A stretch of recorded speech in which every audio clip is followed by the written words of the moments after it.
You were mentioning in your email that the trend now is for people to travel in the winter doing a solo travel.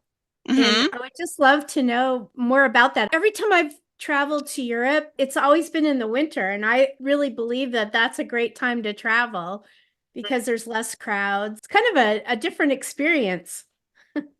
Yeah. And do you want me to start though too? Just I don't know how much you know about Rhodes Scholar and our background and our history. Do you want me to just kind of talk a little bit about that first? Oh, So you're yeah, yeah, definitely. Yeah. great. How much did you know about Rhodes Scholar before Teresa put us in touch? I've heard of it. I haven't been on one of their trips yet because Yeah. like I have to win the lottery first, but like but no, it's always been like a very prestigious type of tour Hmm. company. And I know that you guys go to all kinds of really interesting places and people learn a lot. And yeah, Yeah, let me definitely. just let me just talk a little bit about that, us and our background a little bit first, to kind of make sure we're all starting on the same page. So, Road Scholar was founded in 1975 as Elder Hostel, and so a lot of our older participants remember that, or some of our newer participants remember their parents traveling with Elder Hostel, and so we're celebrating our 50th anniversary next year. When we first started in 1975, the format was a little bit different. So we were taking older adults to college campuses in the summer when they weren't being used, and they would stay in the dorms, and they would take lectures in the lecture halls, and they would eat in the dining hall. So it was really kind of more of like a back to campus experience for older adults. We've evolved over the last 50 years to become, more of an educational travel company. So, we're still all about learning, and we're still a nonprofit, but the learning is more a combination of classroom learning and then experiential learning out in the field. So you might do a lecture with an instructor in the hotel conference room in the morning, and then you might go out and walk through old Prague and actually get a walking tour of the city as well, so that you're seeing what you're learning about in person. We've always served older adults, so the average age of our participant is 72, but that is really an Oh, average wow. because we serve people in their 50s and people in their hundreds. It Mhm. really is truly an average, and it's weird in the 8.5 years I've worked here, it's always been 72 every single year at the average. It never changes to 71 or 73 or anything. And I think it's been even longer than that. It's been 72. So that's kind of interesting.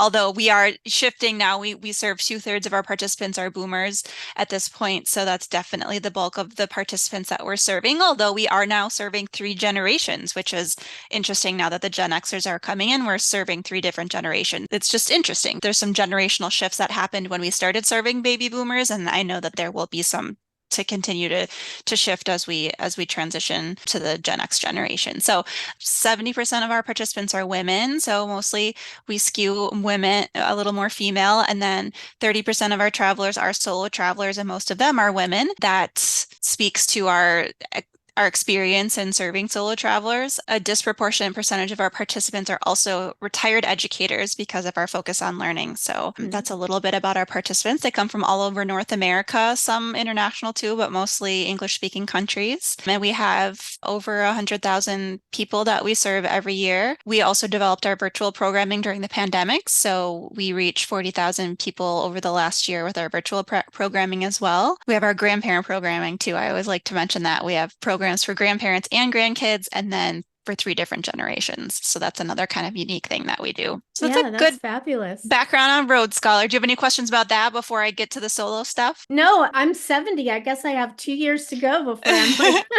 You're right in the sweet spot. You're already in that yeah. sweet spot, and that means that you have plenty of time to travel with us too. So Oh, yeah. it really is Yeah. the middle point. So, what are some of the most popular places to travel, Yeah, I would especially in the say, winter? especially in the winter, I would say, well, for both of these destinations, I was going to say first, Italy is really popular for us all year round, but as also especially in the winter. We have a collection called Winter Inn, and so that's basically, programs that we've designed that only run in the winter, and they are really much more affordable because you're traveling during that off season. And those are mostly in the Mediterranean. So Mhm. Mediterranean in the winter is really popular, Italy and elsewhere. And then also Costa Rica is one of our most popular destinations. That's a great place to go in the winter as well. That's actually their busy season. So it's a Mm. little busier, but the weather is really great. I've been to Costa Rica twice, and both times I went over Thanksgiving, and that was like a perfect time to go because it's just before they start to get busy, but you get kind of that beginning of their great weather season. So I think November is the best time to go to Costa Rica personally. France and Ireland are popular for us in Europe. We do a lot of African safaris as well. We have programs in, over 100 countries and almost all 50 states. So really, there's a huge breadth of what we offer in all different places, all seven continents. As far as the United States, our national parks programs are definitely the most popular. And then we also have a collection called Signature Cities, where you go to one iconic city and you spend 6 days and 5 nights in the same city in one hotel. So you only have to unpack once and you really get to Yeah. deep dive into the local history and heritage and cuisine of that specific city. So those are really popular too. Yeah, I think that's really important because a lot of times you're trying to go to so many different cities and you're there maybe for, especially on a cruise ship or something, you're there for like, a half a day or Hmm. maybe you're driving around and you're going there for just a day or two and you just can't really immerse yourself in everything. And it's Yeah. nice to be able to just stay in one spot. Yeah, exactly. So, and we have a breadth of programming. So we do have programs that are on the road where you are going from one city to the next, and we do Mhm. cruises as well. We call them Adventures Afloat. So we've got those options for the people that really want to see it all as well, but we try to offer a different selection of different things for depending on what you're looking for. Are the cruises on a big cruise ship or are they like more of a river cruise or? We have river cruises, small ship cruises. We have expedition vessels. We have like large yachts where you have like a small group on it. So none of them are on like the big cruise ships. They're all smaller, Yeah. more intimate experiences. And Yeah, I some of like them, that. yeah, and some of them we actually Road Scholar has the whole ship. So everyone on the ship is a Road Scholar. And then, but most of the afloat programs that we have, you're a member of a group that sticks together, but there's other people on the ship as well. Oh, wow. That sounds Yeah. so fun.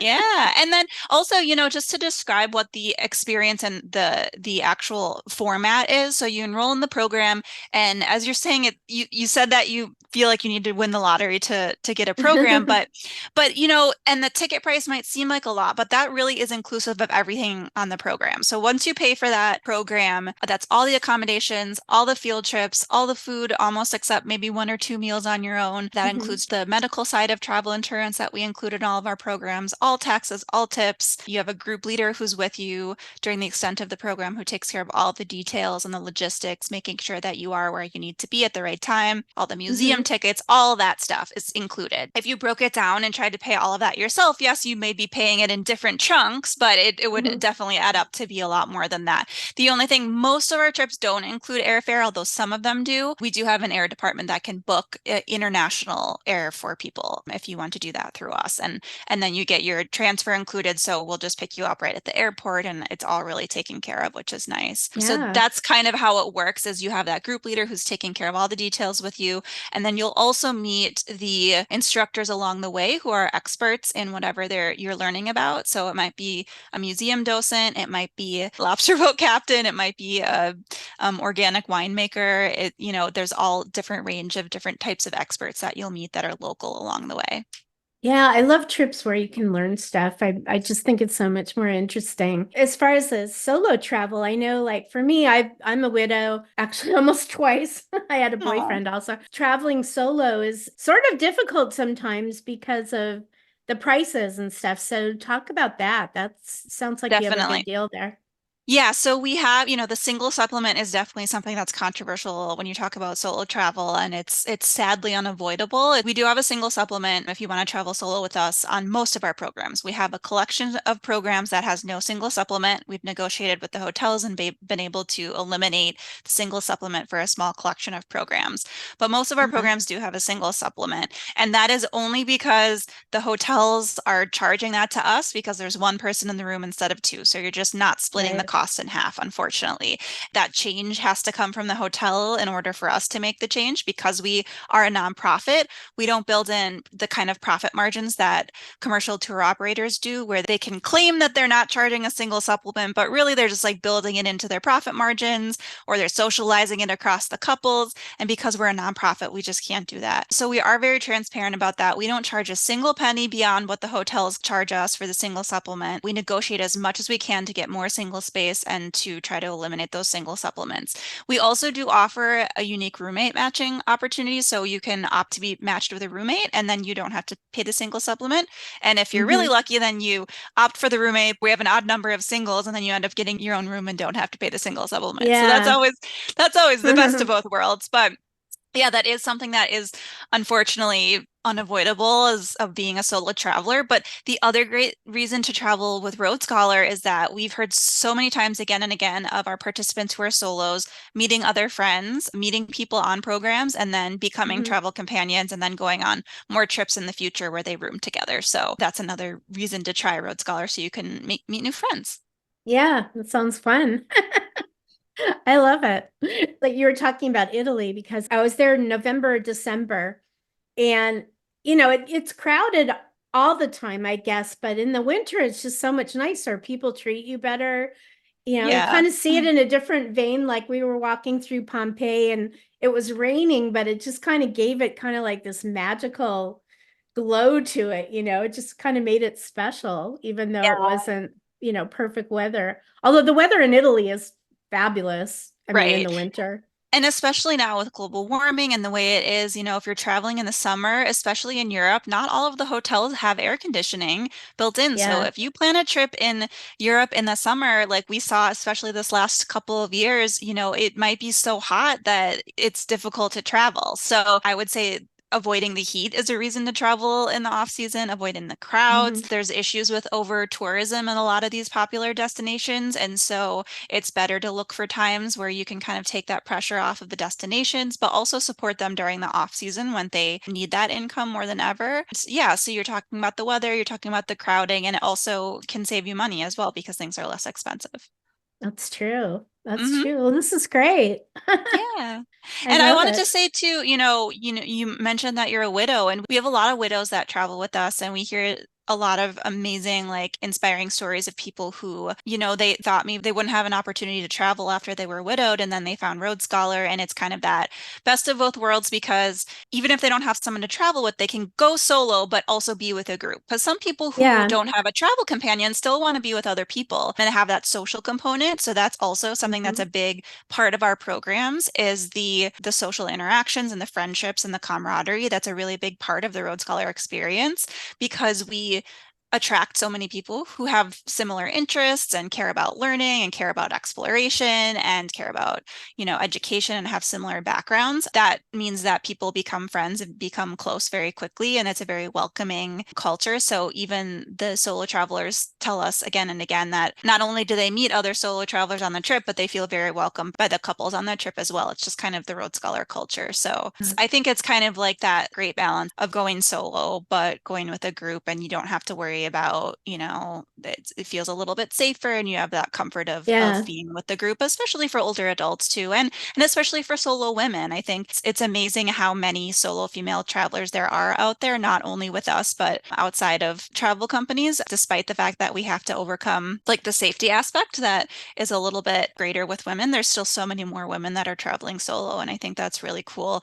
And, I always kind of thought when I started working at Road Scholar and heard that there were so many solo female travelers that travel with us, I kind of assumed, women outlive their husbands. And also Yeah. the divorce rate among boomers is higher than any other generation and it's on the rise. So there's a lot of divorcees as well.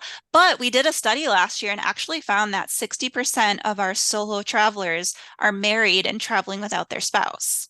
So Yeah, that's there's a lot of another women that do there's a that. lot Yeah. of women and it's mostly women. And so, and we also surveyed them and asked them, why do you travel without your spouse? And they said the number one reason was because their spouse is just not interested in travel.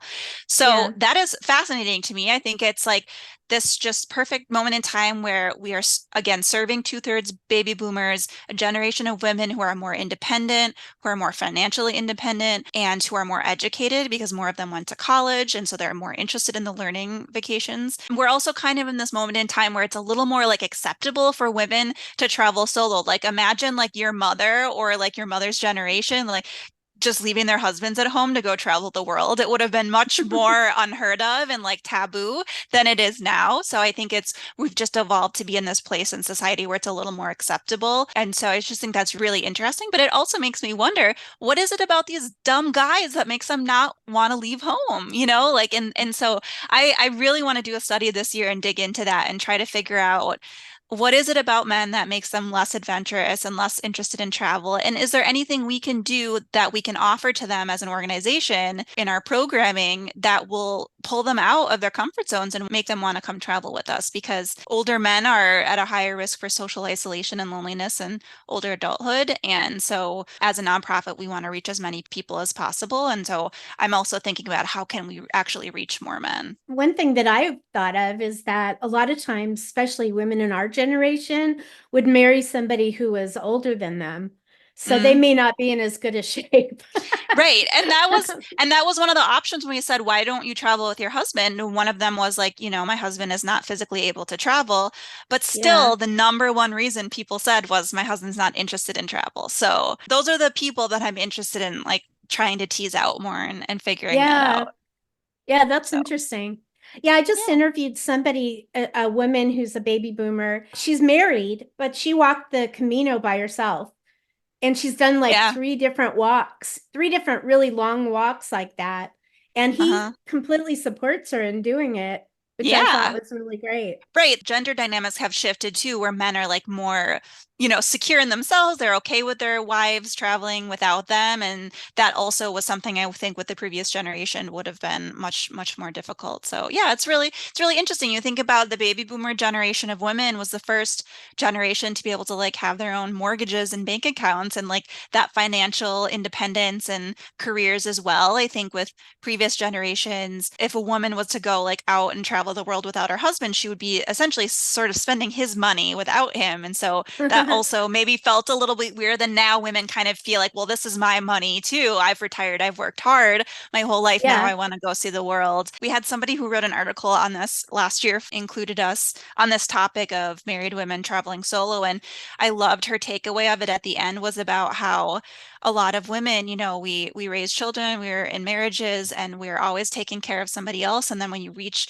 a certain age and you're retired and your children are grown and your husband is still there, but he can take care of himself. And so there's this idea of just, I want to get out and see the world and just have someone else take care of me. And that's another reason going with Road Scholar is great. So, Yeah. Yeah, that's great. I was thinking about my mother. My dad was in World War II, right? So for a long time, he didn't want to go to Europe at all because he spent time in Europe during the mm-hmm, war. And so mm-hmm. she finally got a deal where she went with some friends that were part of a fashion academy that she belonged to. And they went to Paris, just all the girls. And so it was really funny because after she came back, all of a sudden he wanted to start traveling. So they ended up going a whole bunch of different places. That's great. So she inspired him. That's the thing But I too, think is it I was think the war. It was the war, yeah. And a lot of men, traditionally too, did a lot of traveling for business. So maybe they feel like they, got that out of the system or they have a That's negative true. feeling. So many of our participants are educators or retired Mhm. educators, which tend to skew a little more female as well. So there's that playing into it. But I think it's cross-generational too, and it's not just Road Scholar. There's just a lot more women out there who are interested in traveling than Yeah. solo than there are men. And so I'm just really fascinated by that, and hopefully we'll be able to do a little more digging into that this year and definitely let you know if I find anything of note. Yeah, I love this. This is really interesting. Thanks. Yeah. So any other questions? We didn't talk a lot about the winter stuff. Is there any other questions about like winter travel or you have the stats I sent you? So, Yeah, yeah. No, that's I can't think of anything really other okay. than my own experience doing it. Yeah, exactly. Perfect. Okay. Thanks so much. Nice to meet you. You too. All Be in touch. right. Bye-bye.